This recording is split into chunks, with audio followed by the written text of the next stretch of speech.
The fight to secure America's borders is no longer just about barbed wire or border walls. That battle has now moved straight into the heart of our own cities. For years, radical mayors and governors have openly defied federal law by declaring their cities sanctuary cities, turning them into safe havens for illegal immigrants. But now, the game has changed. Vice President JD Vance has issued a direct challenge to these defiant cities, launching a new Deportation Task Force aimed at crushing this open rebellion. Today, we expose how these cities are actively sabotaging federal efforts and what the Trump-Vance administration plans to do to bring them back under the rule of law. This is Vance versus Minneapolis, and the White House is no longer backing down. Sanctuary cities, a weapon against American sovereignty. For years, the concept of sanctuary cities has been weaponized against American sovereignty. Cities like New York and Minneapolis have passed laws that explicitly block local police from cooperating with federal agents. In his recent interview with Megyn Kelly, JD Vance pulled back the curtain on what's really happening. This isn't just about non-cooperation. Vance called it what it is: deliberate obstruction of federal law. He revealed that in many cases, federal agents are surrounded by hostile crowds organized by local politicians, to physically prevent arrests. That is not protest. That is a coordinated rebellion against the United States government.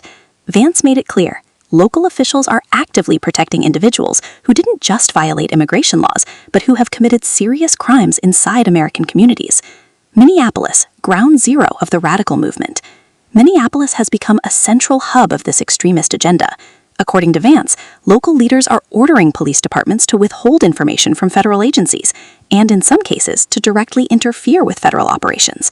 This isn't politics. This is public safety. When criminals are released because local officials refuse to cooperate, everyday Americans pay the price. Vance exposed the truth behind the word sanctuary.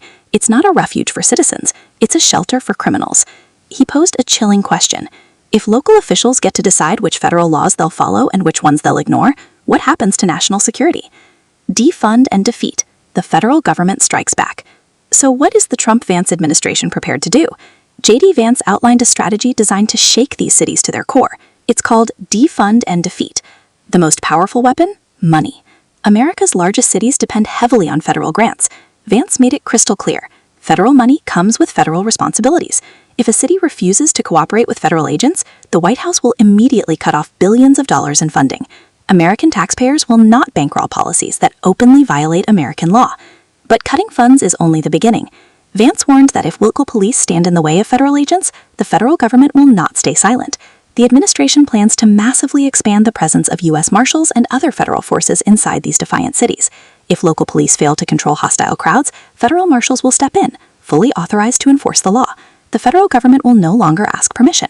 It will exercise its constitutional authority and act directly. Media propaganda and a final warning. During the interview, Megyn Kelly pointed out how the media frames this chaos as compassion. Vance didn't hold back. He argued that the media is deliberately covering up lawlessness by rebranding it as empathy, when in reality it puts American lives at risk. According to Vance, the media has become part of the deep state apparatus protecting these defiant mayors. JD Vance delivered a final warning to radical mayors and activist judges alike. Your time is over. The Constitution is not a suggestion. It is the supreme law of the land. Now we want to hear from you. Do you believe the federal government is right to cut funding to these cities? Drop your thoughts in the comments and subscribe to our channel to stay informed about the facts the mainstream media doesn't want you to hear.